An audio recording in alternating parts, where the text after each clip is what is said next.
Hi, everyone, and welcome to our February episode. We have a lot going on for the month of February, but we're also going to be talking about the month of March. Yes, it is Irish American Heritage Month, but also the Ulster Historical Foundation will be making some stops on their March lecture tour and a couple places where they haven't been in quite some time. And we'll talk about that as well. So let's get down and talk about what we've got going on in the month of February. And our Irish Saturday for the month of February will be on February 8th. So stop on by the Hoffman Research Library, which is located at the Minnesota Genealogy Center in Mendota Heights, Minnesota.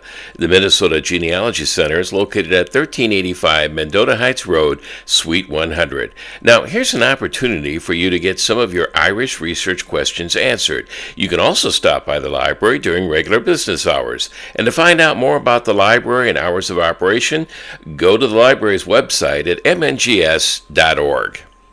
Our webinar for the month of February will feature Fiona Fitzsimons. Her topic is called Irish Vital Records, Unlock Your Ancestors.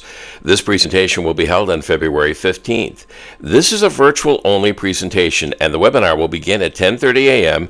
and last until noon Central Time. Now, civil records are the easiest of all Irish records to find and to interpret, and they're the building blocks of your family history, often the first records you will use in your research. These records document 180 years of social change in Ireland. Fiona will discuss how you can access them online or in Ireland, and if you can't travel to the Emerald Isle, when might you benefit from hiring a researcher there? Who might you correspond for local expertise? Fiona will provide you with some advice for both questions. The Ulster Historical Foundation will be doing their March lecture tour. It starts this year on February 28th. They're going to be planning some stops that they haven't made in quite some time. The tour actually started many years ago with Dr. Brian Traynor and Fintan Mullen. I recently spoke to Fintan Mullen, who is the executive director of the Ulster Historical Foundation. He will be one of two individuals from the UHF who will be representing the organization when they do the March lecture tour later in the month of February and into the month of March. The other person who will be on the tour will be Gillian Hunt, who is a research officer at UHF. Fintan said that they have a number of stops on the itinerary for this year and a number of presentation topics that they will be discussing while they're on the road. So we've quite a number of events lined up. We are doing, I just quickly run down, Oakland, Seattle, Pittsburgh, Phoenix, Atlanta, Green Bay, Minneapolis, Chicago, Bentonville, Dallas, and then back to Chicago, finishing in Bolingbrook, the Fountaindale Library. So, and we have, as you say, we've got a really nice cluster of dates in the Midwest area. What are you finding that most people want to hear when you come this year? There's a number of recurring things. There's the staples that people always want to hear about. So, for example, church records. And the point we try to convey is that in church records, we're not just talking about baptisms and marriages and burials. There are records of administration that the church has had where we can sometimes find clues about our ancestors. So people will know that, say, for example, the Church of Ireland parish registers pre 1869 were many of them were burned in the Four Courts Fire of 1922. But the Church of Ireland was an important institution in the island of Ireland, affecting the lives of Catholics and Presbyterians too. And so their records of administration, vestry minutes as they're called, can give important clues about everybody. For example, just take poor money. So poor money in the parish would be given out to people of anybody by the parish vestry, irrespective of whether we're Catholic, Presbyterian, Church of Ireland, Methodist, or whatever. So that then townlands and land divisions, because it's such a fundamental subject, so important. And of course, the other great area of interest are census substitutes, again, material that you may be able to access. 1851 census might be destroyed for the place you come from. Printed sources, because it's growing as a vast range of material, so much is digitized. And of course, landholding, valuation records themselves, and then records relating to the landed estates. And there's so much detail there. And the other thing, while we try to focus in our presentations when we're in the USA on stuff that our listeners can access directly, whether free or paid by a payment wall, not all of it's online. And in the case of the landed estate records, most of it is still offline. So it's really important to draw people's attention that when they've exhausted websites, that's not the end. There's so much more that is still possible to find, albeit it has to be done by somebody in the archive in Ireland, whether Belfast or Dublin. And being able to understand where those records are located and what records, as you said, are available is important for saving a lot of time and effort. Yeah, I mean, I suppose doing the homework is the main thing. I mean, there's so much useful material on the websites. This is a point we constantly stress. The websites of the archives themselves in Ireland that is one of the places to start. The Record Office in Belfast, their online catalogue, their electronic catalogue is a superb resource. But also, there's these long documents that explain the collections, that explain the background to the family that owned that land. Um, and the National Archives and the National Library have done the same thing for their collections because, um, you know, you may be researching a Southern ancestor, but the records may be in Belfast. Now, there may be any number of reasons why those records are in Belfast, but it could be that you're looking for a piece of land for an ancestor in County Limerick, but the record in Belfast, and vice versa. You may be looking for an ancestor for Antrim, and the record could be in the National Library of Ireland. So that's a really important point. Do your homework, use the online sources, and we stress that a lot in the presentations because, as you say, you don't want to waste time turning up at some door and find you're in the wrong location. And the duality of there may be more options than you think for records. So you exhaust one archive and think that's it. And that's not the case at all. You could, you may find something in another one of the archives. So they should always think before 1920, the island of Ireland is not partitioned. It's ruled as one unit by the British from Dublin, sorry. So, they should, we try to stress this in our presentations too. Think island wide whenever you're looking for records for your ancestors. In one hand, ignore the political history in one sense, Mm-hmm. but remember that our history impacted record keeping, I suppose, as you would say, anywhere. So the penal laws impacted the Catholics and Presbyterians in terms of how they worshipped and went about their business, but it results in documentation. So the fact that the Catholics and Presbyterians in the penal period actually were suffering, their names may be recorded somewhere as a result of them having been, brought to court or, fined or something else bad happened to them, or forced to register, in, say, in the case of a Catholic priest. So there's documentation on them. It's almost like you're looking at it from the other way.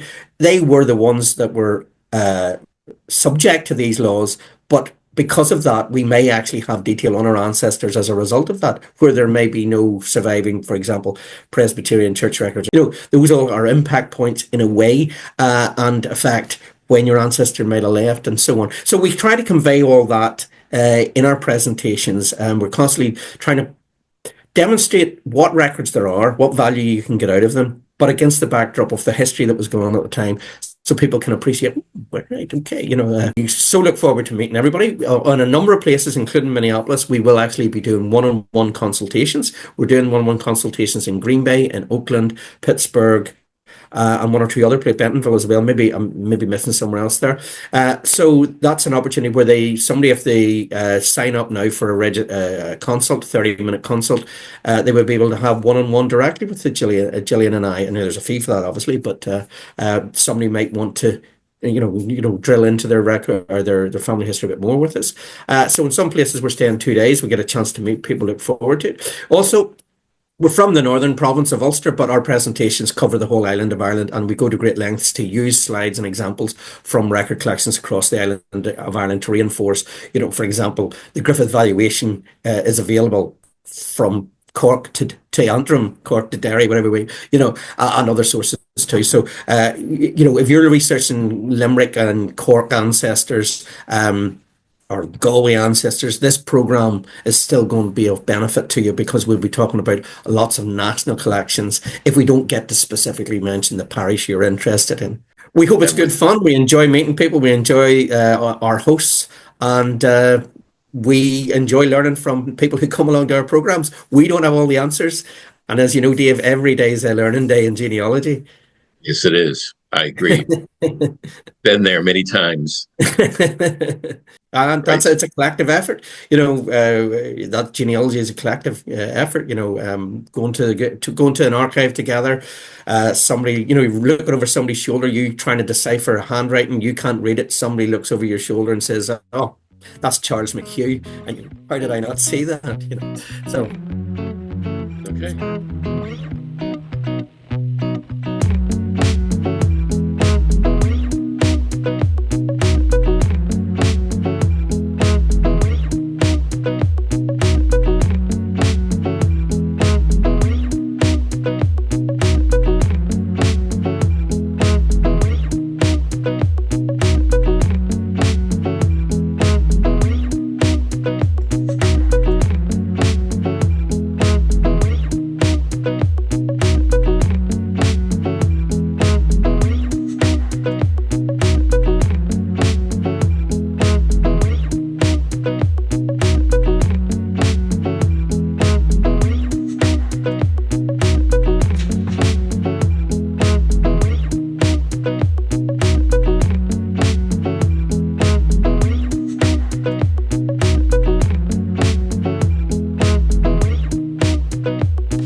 And that's our episode for the month of February. Thanks for joining us, and thanks to Fintan Mullen for a great interview.